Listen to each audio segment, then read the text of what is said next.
Hi guys, আজ তোমাদের এমন একটা রেসিপি দেখাবো যেটা থাকলে কিন্তু এক থালা ভাত নিমেষেই শেষ হয়ে যাবে।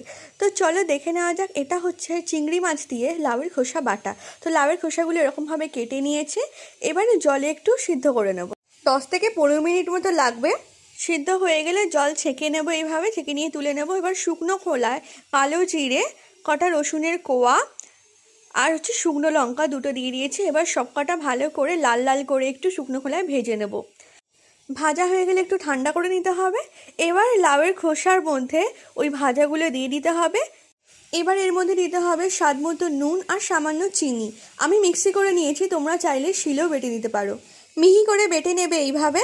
এবার কড়াইয়ে সর্ষের তেল দিয়ে তেলটা ভালো করে গরম করে নিতে হবে। গরম হয়ে গেলে ওর মধ্যে কালো জিরে ফোড়ন দিয়ে আগে থেকে নুন হলুদ মাখিয়ে রাখা চিংড়ি মাছটা দিয়ে ভেজে নিতে হবে। হালকা ভাজা হয়ে গেলে এগুলো এবার টুকরো টুকরো করে কেটে নেবে এইভাবে খুন্তি দিয়ে। আমার মনে হয় চিংড়ি মাছ বাটার থেকে এইভাবে টুকরো টুকরো করে দিলে যে কোনো বাটাই খুব টেস্টি লাগে। তো এর মধ্যে ওই বাটাটা দিয়ে দিলাম। এর মধ্যে দিয়ে দিলাম হলুদ গুঁড়ো, দিয়ে ভালো করে নেড়ে চেড়ে মিশিয়ে নেব সবটা। এবার জল শুকনো পর্যন্ত নাড়তেই থাকবো।